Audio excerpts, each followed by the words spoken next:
Walang ibang hangad si Samantha kung hindi ang makasama ang nakababatang kapatid niya. At dahil sa sobra-sobrang pagmamahal niya sa kapatid ay pumayag siya. Sa kagustuhan nito na sumunod sa syudad na pinagtatrabahuhan nito. Ngunit hindi niya alam na balak siya nitong gawing pambayad sa utang. Huli ng lahat na matagpuan niya ang sarili sa kama kasama ang gwapong estranghero.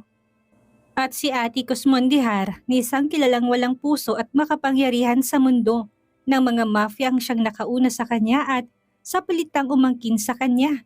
Ngunit hindi niya aakalaing magbubunga ang kababuyan na ginawa nito sa kanya. Dahil sa takot ay tinago niyang bata at pinalaki itong mag-isa. Ngunit mapagbiro ang tadhana dahil nalaman ni Ate Cus ang tungkol sa bata at ngayon sa pilitan itong kinuha ng lalaki sa kanya. Ngunit gagawin ni Samantha ang lahat upang mabawi lamang ang anak kahit pa ibaba niya ang sarili at lumuhod sa harapan ni Ate Cus. Magawa kaya niyang mapalambot ang walang pusong mafia boss? Hindi siya halos makatayo at pakaramdam niya ay umiikot ang kanyang paligid. Gusto niyang bumangon pero hindi niya magawa kaya't nanatili na lamang siya sa hinihigaan. Dim light lang ang paligid at hindi gaanong maliwanag kaya wala siyang masyadong maaninag. Tulong po! Kung may tao man dyan! Nanghihina ang kanyang boses. Akmang tatayo siya nang mamalayan niyang may kamay na humahawak sa kanyang hita. Hindi siya makapagprotesta nang bigla itong sumampa sa ibabaw niya. Akma siyang sisigaw pero mabilis na natakpan na matigas nitong kamay ang kanyang bibig. Kahit nanlalabo ay naaninag niya ang hulma ng katawan ng lalaking nasa ibabaw niya. Malaki ang pangangatawan nito kung ikukumpara sa kanya. Isang suntok lang ito ay paniguradong hihimatayin siya. Hindi siya makagalaw dahil sa bigat nito at pakiramdam niya ay mas dumoble ang lakas nito gayong nangihina siya. Shh! I hate noise. Masuyong bulong nito sa kanyang tenga. Kinilabutan siya doon. Kahit kailan wala pang kahit na sinong lalaki ang nakakahawak sa katawan niya. Wala pa siyang kahit isang nakarelasyon dahil nakapokus ang atensyon niya sa pag-iipon upang makasama niya ang nakababatang kapatid.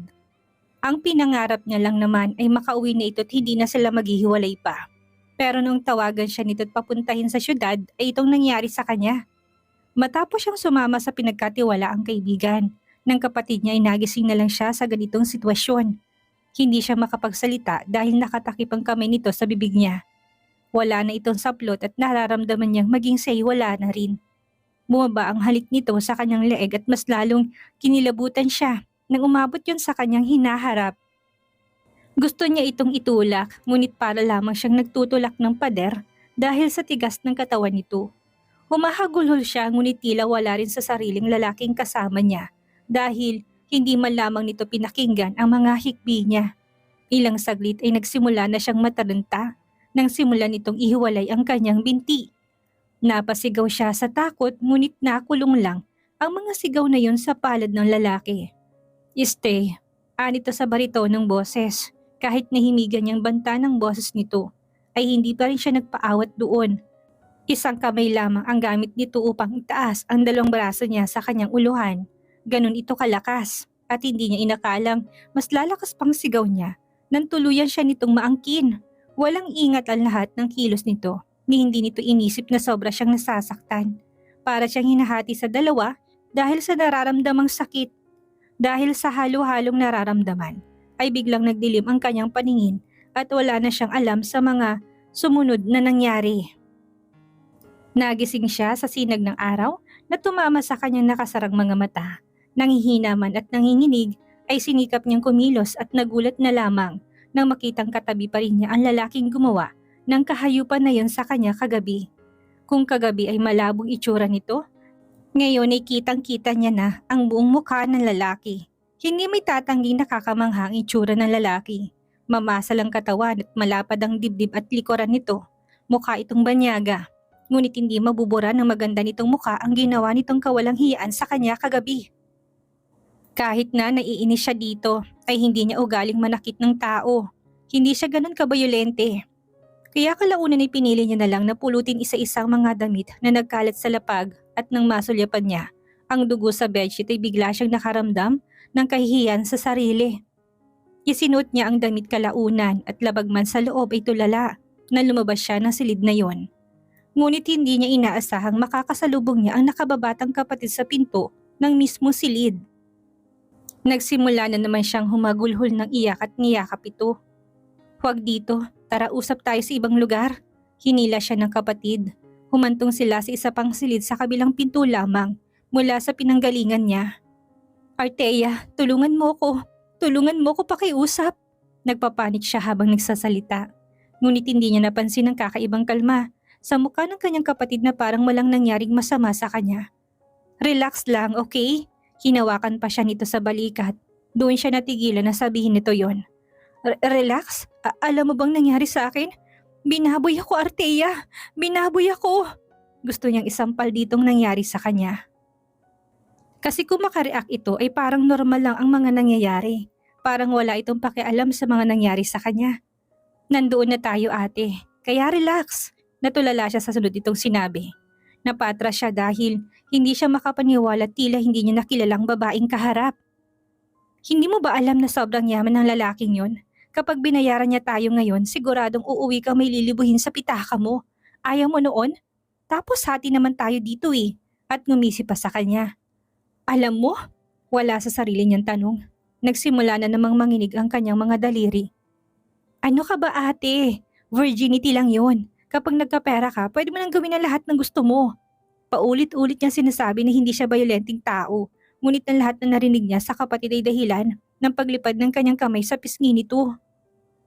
Nalaki ang mga mata nito na napahawak sa kabilang pisngi. "Virginity lang? Alam mo bang mga sinasabi mo? Nahibang ka na ba talaga, Artea?" Binuhos niya lahat ng lakas sa sigaw niyang yon. Kahit sa pagsigaw man lang ay mailabas niya lahat ng mabigat na bagay na nakadagat sa kanyang dibdib dahil tila pasan niyang mundo sa bigat noon. "Alam mo bang sinakripisyo ko, Artea, para lang makasunod sa'yo dito? Hindi mo alam ang lahat ng hirap na dinaanan ko para lang masundan ka dito dahil inakala kong pinapupunta mo ko dito dahil... Ano? Dahil akala mo mayaman na ako? Na akala mo marami na akong pera?" Putol nito sa sasabihin niya at nagbitiw ito ng hilaw na tawa. "Wala akong pakialam kung anong mga sakripisyo yung sinasabi mo. Ang importante, mabayaran kong dealer ng pulbos na pinagkukunan ko." Nagulantang siya sa narinig. "Ano? Hindi mo alam kung anong pakaramdam na hindi mo nakukuha ang mga gusto mo. Mababaliw na ako kakaisip, alam mo ba?" Nalilisik ang mga mata ng kanyang kapatid. Bumuhos ang luha sa mga mata niya habang pinagmamasdan ng kapatid. Tila gusto niya itong kaawaan at saktan dahil sa mga pinagagawa nito sa buhay. Ngunit kilala niya si Artea. Hindi to ganun dati. Marami itong pangarap noon. Hindi ganito ang Artea na nakilala niya. "Sumunod ako dito dahil inakala kong sasama ka na sa akin. Inakala kong uuwi ka na at magkasama na tayong titira sa probinsya. Maayos ng buhay ko doon at kaya na kitang pag-aralin." Nilapitan niya ito at balak na hawakan sa braso. Ngunit kaagad itong pumiksi at tila takot na magpahawak sa kanya. "Hindi. Hindi ako uuwi sa probinsya. Hindi ako sasama sa'yo. Dito lang ako." Malakas nitong sigaw na pumuno sa buong silid. Gusto niyang lumuhod sa harap ng kapatid upang sumama to sa kanya. Nakikita niyang hindi maganda ang dulot ng pagpunta niya rito sa syudad. Hindi kaya ng konsensya niyang iwan ito doon na mag-isa, lalo na sa ganitong kalagayan. "Hindi pa huli ang lahat, Artea. Umuwi na tayo pakiusap. Pangako gagawin ko lahat para hindi ka na bumalik sa syudad para magtrabaho." Hinawakan niya ito sa braso ngunit kagad tong pumiksi. "Hindi!" Nang akma siyang lalapit ulit dito, bigla siya nitong itinulak. Natumba siya at napasubsob sa makintab na sahig na hotel room. "Nakikita mo bang paligid mo?" Binuwestra ni Artea ang buong silid. "Nakakatulog ako sa mamahaling hotel at mga mamahaling pagkain at hindi kamoteng kahoy ang kinakain ko dito. Gusto mo akong bumalik sa probinsya?" Bigla itong nagbitiw na nakakainsultong tawa. "Hello! Ayoko maging katulad mo, no? Tingnan mo nga sarili mo. Halos hindi ka pa makabili ng bagong damit. Wala ka pang anak pero mukha ka nang nanganak ng 10. Patuloy nito. Hindi siya makatayo sa panghihina. Nakakapanghina ang lahat ng mga ginawa at naririnig niya kay Artea ngayon. Hindi niya na masabi kung may puwang pa ba siya sa puso ng kapatid. Napasinghap siya nang sapilitan siyang itinayo ng kapatid. Walang ingat siyang hinawakan nito sa braso. Umuwi ka na. Huwag mo kong ipahiya dito. Anito lalo pat humagulhol na siya sa harapan nito. Ngayon niya lang namalayang may nag-doorbell pala at mukhang ayaw nitong makita ng bisita nito ang eksena sa pagitan nila. Napilitan siyang tumayo kahit pa nananakit pa ang katawan. Iniwan siya doon ni Artea at nagtungo sa pinto. Isang Japanese ang pumasok at nakangiting kausap ito ng kanyang kapatid. Biglang nagbagong emosyon nito sa mukha na parang hindi ito nakipag-away sa kanya. "Oh, who's here?" Puna ng Japanese na makita siya. Napansin niyang naalarma ang kapatid niya sa naging tanong ng Japanese na lalaki. "Ah, my maid. Yes, she's just my maid. She bring my stuff from the house." Napanganga siya sa sinabi nito. Inakala niyang ipapakilala siya nito bilang kapatid. Pero isang maid? Isang maid na lamang ang pakilala ni Artea sa kanya ngayon? Parang pinagpira-piraso ang kanyang puso sa lahat ng narinig. Hindi niya nakinaya ang lahat. Masakit sa loob na kagad siyang tumalikod at umalis sa room na yon. Hindi maampat ang mga luha sa kanyang mga mata habang naglalakad sa kalsada. May natitira siyang pera, ngunit kakaunti na lamang. Sakto lang yan pabalik ng probinsya.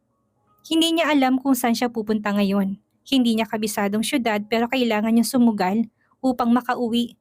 Ginabi siya sa daan, naglalakad lamang siya dahil wala rin siyang pamasahe sa jeep at kanina pa.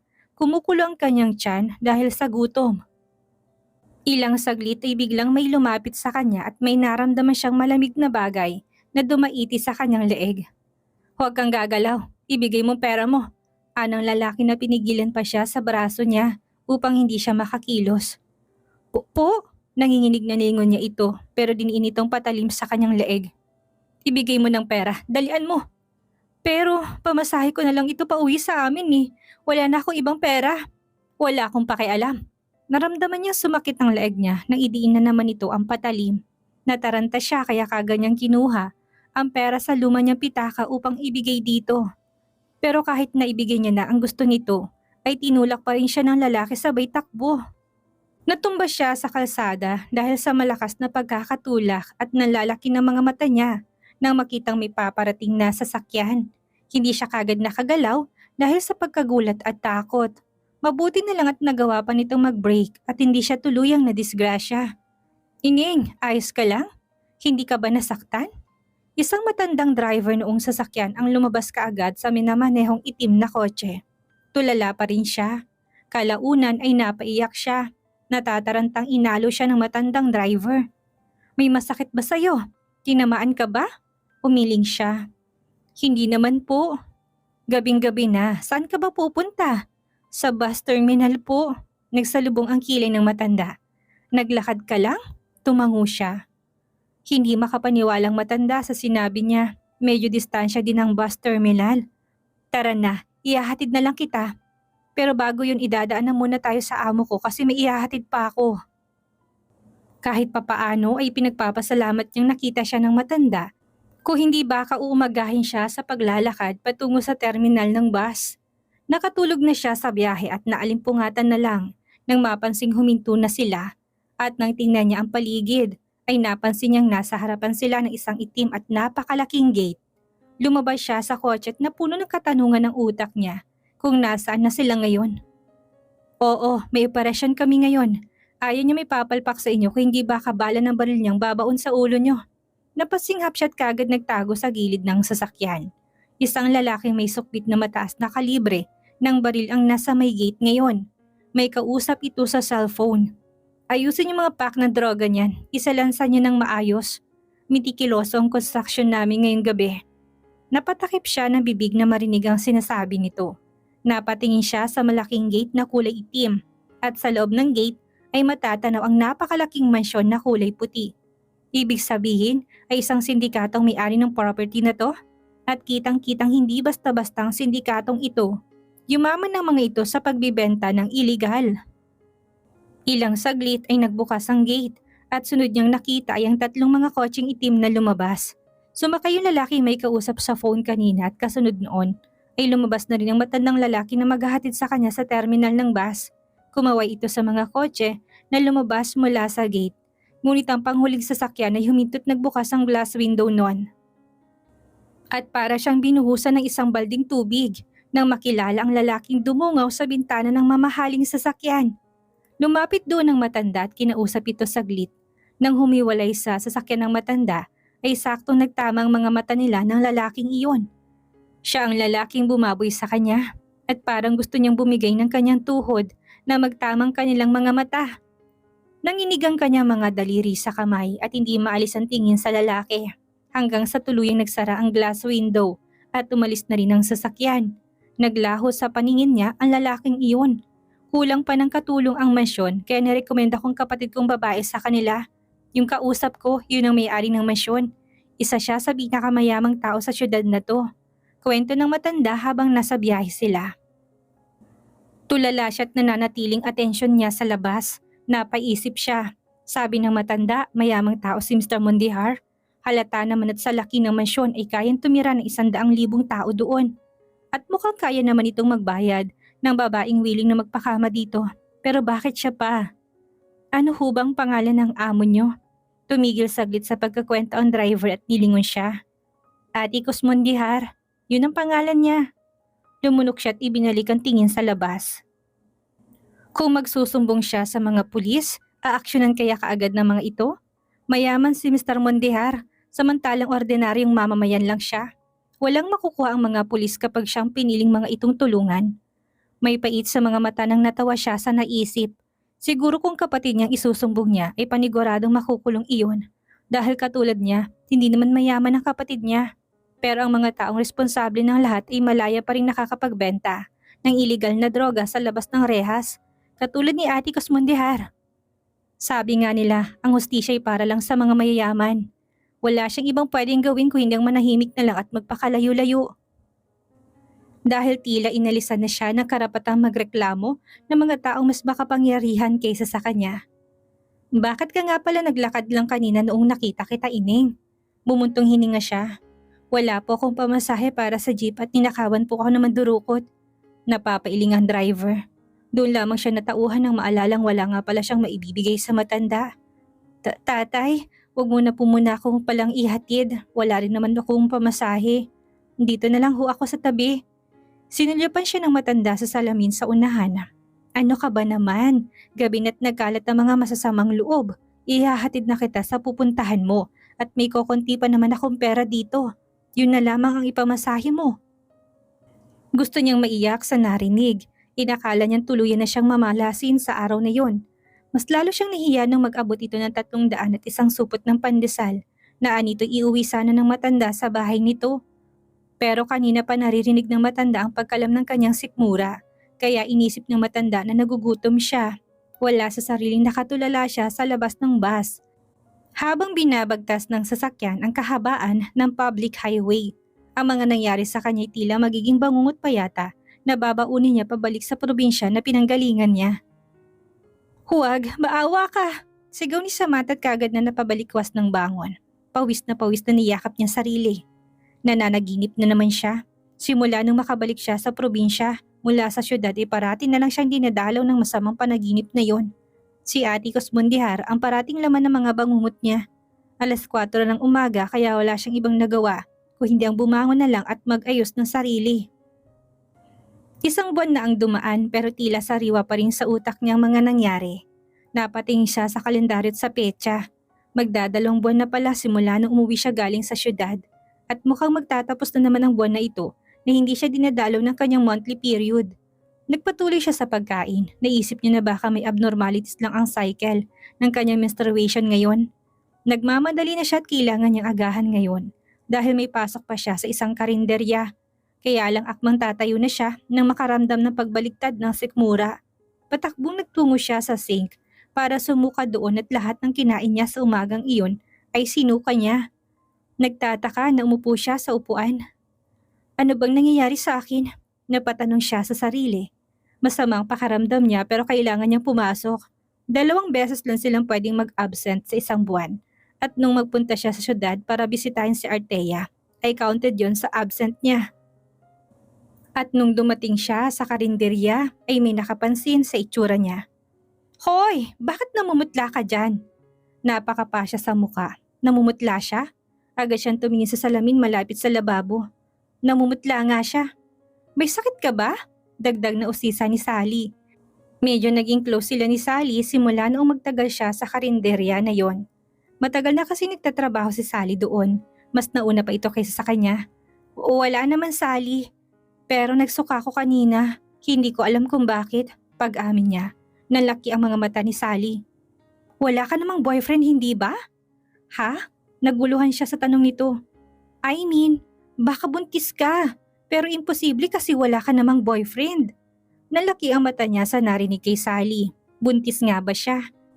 Agad niyang naalala ang tungkol sa nangyari sa kanila ni Mondihar. Napakapa siya sa tiyan niya.